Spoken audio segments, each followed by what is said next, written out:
Hello YouTube, this is Brian Tubbs coming at you with another video. As you can see, I'm down here kind of on my knees because I want to show you guys this the AI sculpture that I talked about in the last video. The video was how to remove mill scale, and this is going to be a kind of a part 2, but it's going to be pretty short. But this is the piece, the AI piece. It's different than what AI created, because the AI, like I told you, said in the last video, AI was, the way it had the picture drawn up was kind of crazy and kind of undoable, really. And then you couldn't see the back side of it and all that kind of stuff. So we just came up with our own idea. I mean, it's something very basic and simple. I mean, sometimes people don't want complicated stuff; they just want, just simplicity. This is all mild steel. It can go either indoor or outdoor, because what we're going to do is we're going to put a Japanese brown patina on it, and then we're going to clear coat it with Everclear, so it can either be outdoors or indoors. It don't matter. And if it starts to rust a little bit, that's fine, because Japanese brown is like it looks like rust, like a patina. So this is the piece. This is kind of the front side of it. And I'll kind of just spin it around. You guys won't see me, but you'll see the picture, see the piece.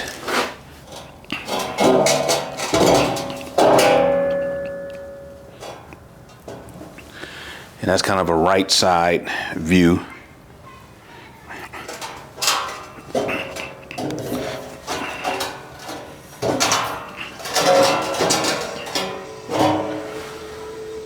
A rear view. So what we did was we just added this upright piece here,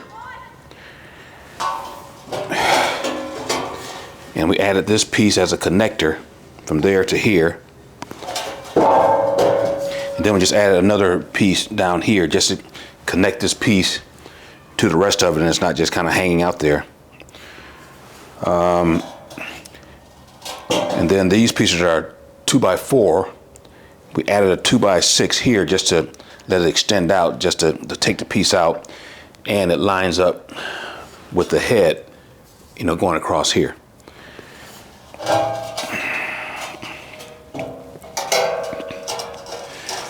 And this is another side view of it. And then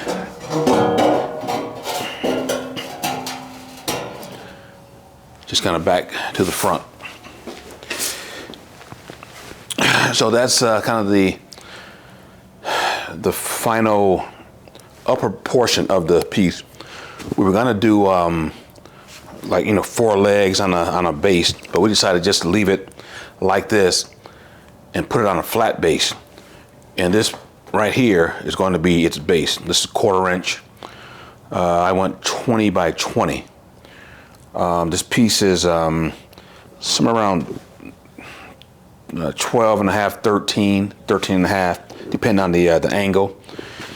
And so with it being tall and this piece is being kind of heavy, I was going to go to a 18 base, but I just didn't like the way 18 was looking. It seemed like if someone comes along and kind of pushes it, it could have fell over on the 18. So I went ahead and just said, nah, I'll do 20. And so I'm going to go ahead and shift the camera to this plate just to show you what I'm doing with it. Be right back. Okay guys, I'm back. So again, this is a 1/4 inch thick, just mild steel plate, 20 by 20. And if you can see, as opposed to leaving my edges sharp, it comes to a point, I cut them on a slight angle here, just so that the piece doesn't look as large as what it is. Because like I said, this piece is about 13 inches, width and depth. So I don't want this piece to look too big and too far, away from what this piece was. So I just put these on an angle just to kind of shrink the piece down a little bit. you know, visually it'll look like it's a little bit smaller than what it actually is. Had I had those points coming out on the sides. All right, and so today, what this is, like I said, kind of a part 2 of the last how to remove mill scale. And I'm gonna pick this thing up so you can see how it started out. It started out looking like this, with the gray mill scale on it. And yesterday I was working on this thing. I used I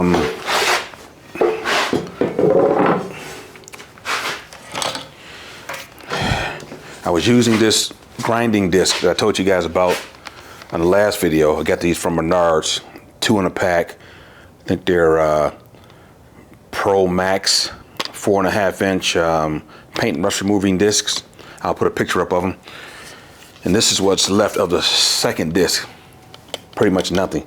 When I showed you in the last video the other disc, this one was still pretty thick. The other one was flattened. This one flattened out, but that's after, you know, doing the remainder of this piece and then doing some of this piece yesterday. But like I told you guys in the last video, when you're doing tubes, just doing tubes like this works well. And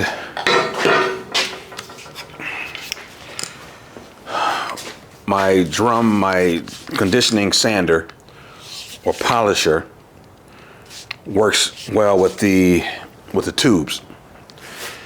But when it came to using this disc on this flat plate, I got so just pissed off because of how long it was taking. After about 35 to 40 minutes, I had ran a little straight line from here to maybe here, and came over here and ran a straight line through here where you can actually see the shiny metal. The rest of it was just the shiny mill scale, and you had a bunch of little shiny little speckles coming through. So of course I knew that wasn't doing the job. And so I figured, based on the rate that this was cutting, it would probably take me 2.5 hours, 2.5 to 3 hours to get through this mill scale, even with this this cutting disc. Maybe 2.5 hours, something like that. But I didn't want to spend that much time, you know, doing it. So I said, I know what I told the guys in the last video, that I don't use muriatic acid much anymore. But I was so just worn out and tired yesterday that I said, man, I'm going to go to Home Depot, get a jug of muriatic acid, which is what I did. And this is the stuff. It's what is it? Clean strip muriatic acid. But you can, a lot of different companies make this stuff. But this is what I went and bought last night. It was like $9.99. So $10 and something. And I was so just ready to get this thing done that I went to Home Depot's parking lot. I parked way out in a place where no one ever goes to park. I took this plate with me. I took a paintbrush. I took 2 jugs of water with me. So I got into the parking lot, put this on the ground, got my acid, poured just a little bit on it, got my paintbrush, and just painted the acid on there. Put a little bit more on there, painted it on, make sure I got every little spot.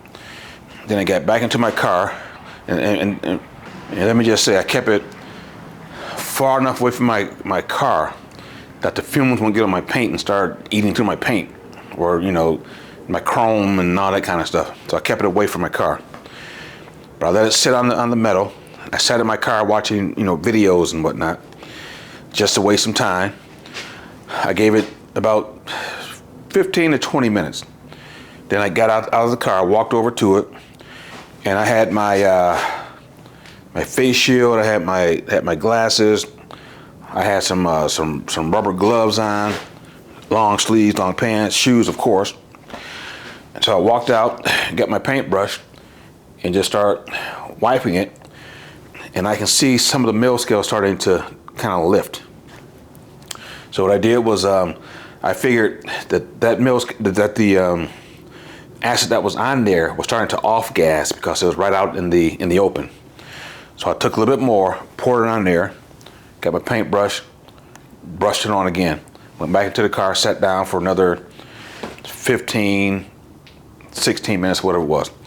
Got out, went back, paintbrush, and more of it started just coming off. And so I did one more time, pour a little bit more on, just a little bit, brush it on. And mind you, the parking lots are not flat. They have a slight angle to them. So when it rains, water will run off towards the drains. And so it took about 45 minutes for the whole thing. So the last time I got out, I brushed it, and I was using the brush just to make sure the mill scale was dissolved and moving around. It wasn't just still stuck to the piece. And so after that, I get my water, poured it on there, just to rinse all the mill scale, all the acid off. And as I was pouring the water, I had my paintbrush just kind of brushing the remainder of the mill scale off. And so after that, I had a towel. I stood just on the edge. I had a towel and just kind of wiped everything off just so it wouldn't flash rust really fast. I had some cardboard in the back of my Jeep. Took this, put it on the cardboard, put all the windows down to my Jeep, and drove back home. Got home, took some baking soda. I put this thing outside. I sprinkled it with water, a little bit of water, and I took baking soda and put it on top of the water. The water was there just to kind of hold the baking soda in place. Let it sit there for probably 20 minutes with the baking soda on it. Then I came back out, got the garden hose, and took all the baking soda off because I knew at that time it was neutralized. So then I got another rag and just kind of dried it off as much as I could. And so it went from that gray, ugly mill scale, it went more to this, kind of a gray. And what I did now, I took my drum sander and took it down to the shiny. But I'll show you guys how easy it is to get it from this to this. So it went from this to this to this. This will pretty much come right off because it had acid on it. I just didn't take the paintbrush and get everything off last night or yesterday, whatever it was, but I got most of it. So I'm just going to show you guys. So let me say that the mill scale took it from this to this kind of grayish, frosty looking stuff. It normally, mill scale will rarely take it to the shine. So after you get the muriatic acid will rarely take it to a shine. It'll take it to this gray, frosty looking film. But as long as the black or gray is off, I know that I'm good. And so what I'm going to do today is just take my my drum sander and just show you guys just how I can remove the remainder of this mill scale with the drum sander now. But before, as you saw in the last video, it would barely, well, actually you guys didn't see it, but I ran the drum sander before the video, and I knew it was barely just kind of shine it up a little bit, but it wouldn't take it down to the shine. And so that's when I went ahead and got this angle grinding disc, put it on an angle and cut through when I was showing you guys in the last video. What I'm gonna do now is just kind of move the camera in so you guys can see how this drum sander works on this remaining of this of the mill scale. Okay guys, of course you can't see me, but that's fine. This is the most important. So this is the shiny portion. It's down to the metal. This is the gray frost. This is still, it's a little bit of the mill scale, but it's pretty much lifted, so it shouldn't be any problem coming off. It's actually kind of wiping off in my hand, coming off like almost like dust. Okay, so let me fire this up and let you guys see how it takes it off now.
All right guys, as you can see,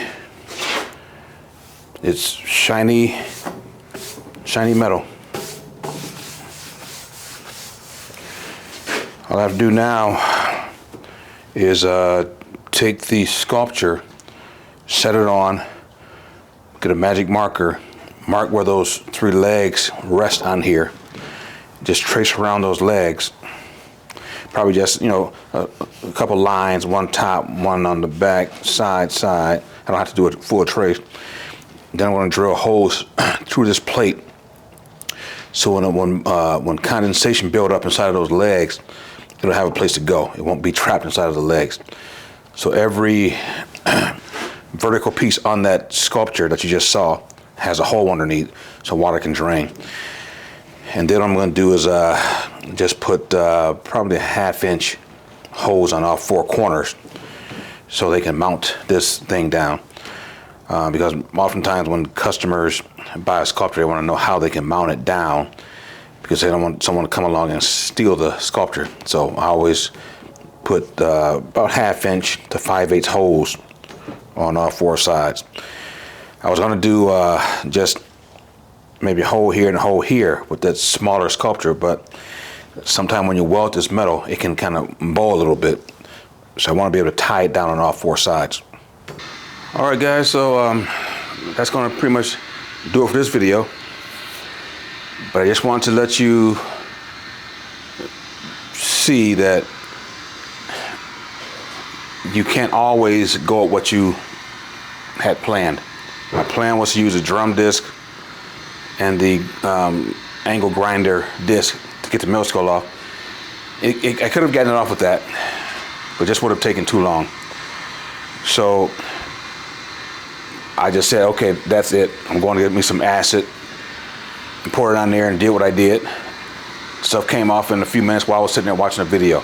I didn't have to be working for an hour and a half, 2 hours, 3 hours, screwing around with it. Poured it on, brushed it on, watched some videos, brushed it off, poured some more on, and did what I did.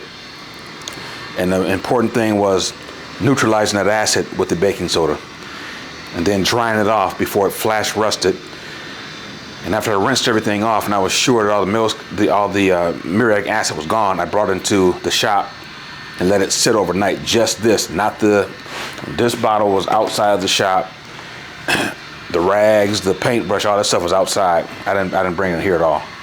And it's still outside. And as soon as I finish this video, this is going back out of here. Well, all right, guys, that's going to do it for this one. And I guess this will be part 2 of how to remove mill scale. All right, guys, so I'll see you on the next one. I'm not sure what it'll be, but I'll be doing something. And as usual, peace out.